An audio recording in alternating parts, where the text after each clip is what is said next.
I guess so we got the Voltgo app, and you can see the battery is 84% full from shipping, which is a good place for it to be, I believe. So now what I'm doing is I'm balancing the battery, and if you go down here to the details section, you can see that the cells are at 3348, 3346, 3349, and 3347, which out of the gate looks pretty good. But the thing is, as you get closer to peak voltage of what the battery is able to hold, up around 14 to 14.6, that's when one of these is going to skyrocket before all the rest. And the first one to skyrocket and get up, trying to think of what it is, 3.6 something. I forget what it is. But anyway, when they all there's a BMS inside the battery that when you get to whatever the threshold is on any one of the 4 cells, it's going to stop the charging process. And that one cell is always going to be getting quote unquote abuse, where it's being overcharged because the other ones aren't up to that standard. They're not up to the same voltage. So to balance it, you either got to take the lid off the battery and add voltage independently in the 3 point whatever range and add current and voltage to get the other ones up to spec. Or you can do a process of balancing the battery as seen on a YouTube series called Clark's Adventures, which I highly recommend. The guy's genius when it comes to batteries. And long story short, he recommended that we get this power supply off Amazon. Since I don't have 50 volt battery or 40 volt battery or anything like that, I got the one that can only go up to 30 volts. The power supply is the bench power supply. I currently have it set to 14.5 volts, and as it's doing its job right now, it's showing 13.96, and I have it set to 10 amps. I can turn it up to 10.2, which I probably should, but I just didn't want to take the machine all the way to its max. I like to run things a little bit lower. So we're doing this, and it's basically just showing what's going on right now. It's showing our current amps that are flowing and everything. So we're going to sit here, and that voltage number is going to continue to creep up.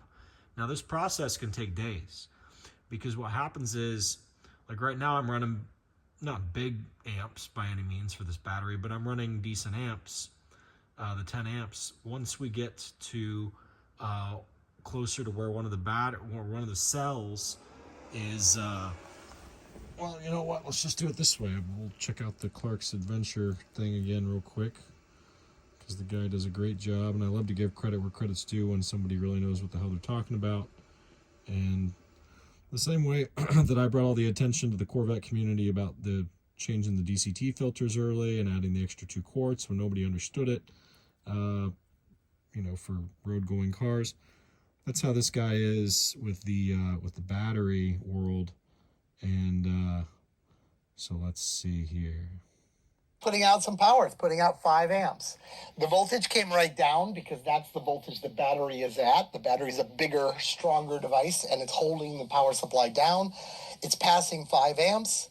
Let this run for a while. Let the voltage come up. Eventually, the amps will start coming down, and we can actually start doing our test. I'm going to turn that off, and now I'm going to explain our test. This battery will charge, and at 5 amps, it will take 20 hours if it was all the way down. You got the time, do it. Charge it up. You can use another method to charge it up most of the way if it's faster and you want to do it. So it says do the balance. Once the battery is fully charged, and you can watch the app and kind of see what's going on. Okay, it gets up to the 100% range. Use your app and take a look at the individual cell voltages. When this battery first came to me, it was wildly off. The lowest cell was 0.3 volts below the highest cell. That's like 10% of the whole cell voltage. It made this battery absolutely unusable. So what I did, and what you should do, is charge the battery up until the highest cell is just below where it's going to shut off, and that's usually 3.65 volts. So bring it up to 3.64 volts, and then you want to hold it there. And the easiest way to hold it there is just turn this guy down. You have two choices. You could either play with the voltage and find a voltage that causes the amps to flow very slowly, or just take the amps and turn them way the heck down. You might find that you need like, maybe 120 milliamps to hold it there. Just hold it there. Make it hover right at that point and watch the app. And over time, and it may be a long time on a big battery, we've got a pretty good sized battery. It's a 400 amp hour battery. And so back to the app here real quick. Let me see.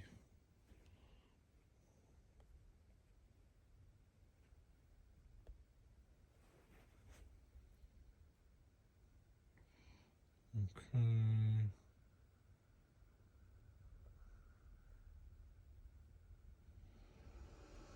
And that fan you keep hearing turn on, that's not the battery, that's the power supply, the bench power supply.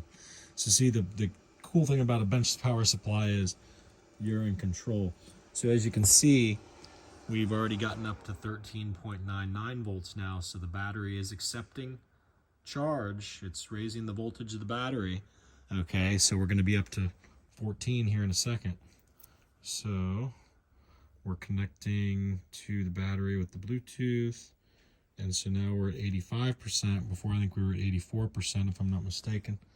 So we're getting there, and looks like we might be able. So what I'm going to do is I'm going to get it up to, like he said, we're going to go to the details here, and we're watching for 3.6 something. He said we want to get them up, all of them up to 3.65. If you can get it up to 3.65, that's when the battery's BMS is going to shut off, but you want them all to be getting the 3.65 at the same time. Okay, so anyway, so we're currently you can see them moving. So right now the winner of the bunch is 3.358, whereas the lowest of the bunch is 3.355. And that's good. We're not tremendously far away, but you don't know until you get up there if there's going to be a big discrepancy or not. But this battery, the most expensive ones are like the Battleborns. They're like almost double the price of what these are, especially when you get the discount on this. So you can see over here we're up to 14 even now, so 1401. So we'll be getting up to 14.5 pretty quickly, assuming that none of these spike prematurely, which would cause the BMS in the battery to then shut off the charge process, and then to reinitiate this thing, or this experiment that we're doing, this balancing process. You'd have to attach a load to the battery to bring it back down, to get the voltage back down, to then start over. But the point is, you don't want to have the BMS shut off the charging process. You want the charging process to be able to go into a trickle pace, and then when you can get into the trickle pace, that's when the lower guys can catch up to the higher, if that makes sense, when you hit them all with a trickle pace. And if you can't get them all to balance, that's when you return the battery back to the manufacturer and you say, hey, send me another one. So we'll see what happens here. But yeah, so it's ticking along.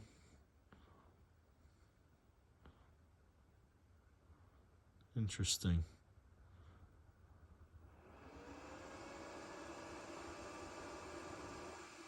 See, that's cool. Since I set the amps exactly to 10 instead of 10.2, the top number and the bottom number are symmetrical. The voltage is symmetrical with the amperage that's moving.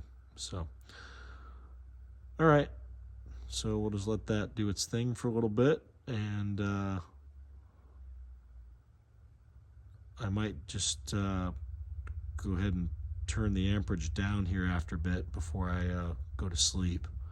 And then, but anyway, just what I did was I viced the alligator clips in here. I unscrewed the screw and then dialed down on the alligator clips.